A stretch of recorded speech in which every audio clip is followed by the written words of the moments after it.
با خیال راحت دلت هر چقدر اسنیکرز خواست بخور، چون بدون شکره. با اکوکوک همراه باشید.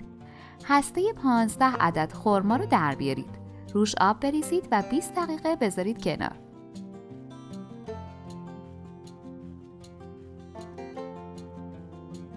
خرمای خیس خورده و 2 قاشق غذاخوری کره بادام زمینی رو با هم میکس کنید.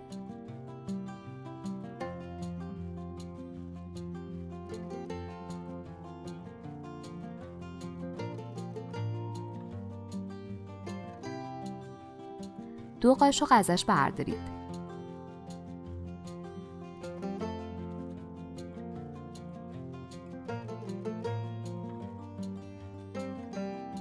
به بقیه مواد یه پیمانه آرد جو 2 سر اضافه و میکس کنید. اگه میخوای اولین نفری باشی که به محض آپلود آموزش جدید ویدیومون رو ببینی، دکمه سابسکرایب و زنگوله کنارش رو حتما بزن. مواد رو روی کاغذ روغنی بذارید و با قلتک به شکل مستطیل باز کنید.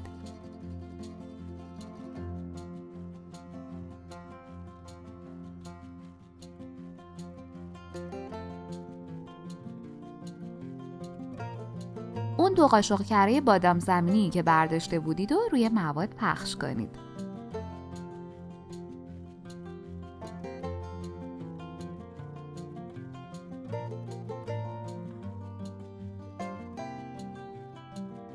صد گرم بادام زمینی روش بچینید.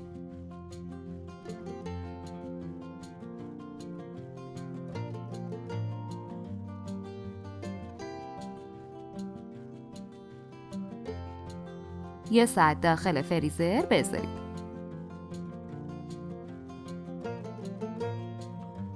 به 4 قسمت تقسیم کنید.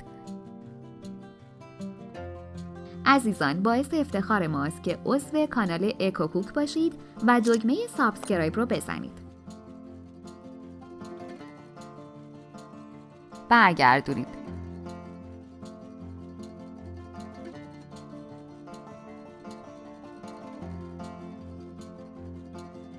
« 150 گرم شکلاتی که بنماری کردین رو پشت اسنیکرز ها بزنید.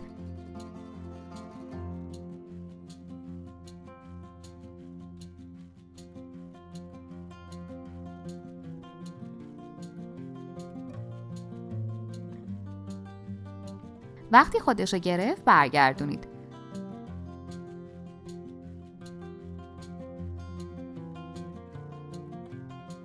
دوباره یه لایه شکلات بنماری شده بزنید.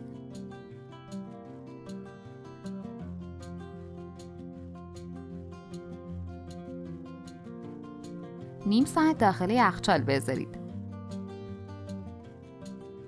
کنار چای میل کنید. پیشنهاد میکنم این اسنیکرز های رژیمی و مقوی رو درست کنید که بی نهایت خوشمزه است. نوش جان. اگه از این آموزش خوشتون اومد، باید بگم که ویدیوهای جالب تری هم توی کانالمون داریم که حتما باید ببینید.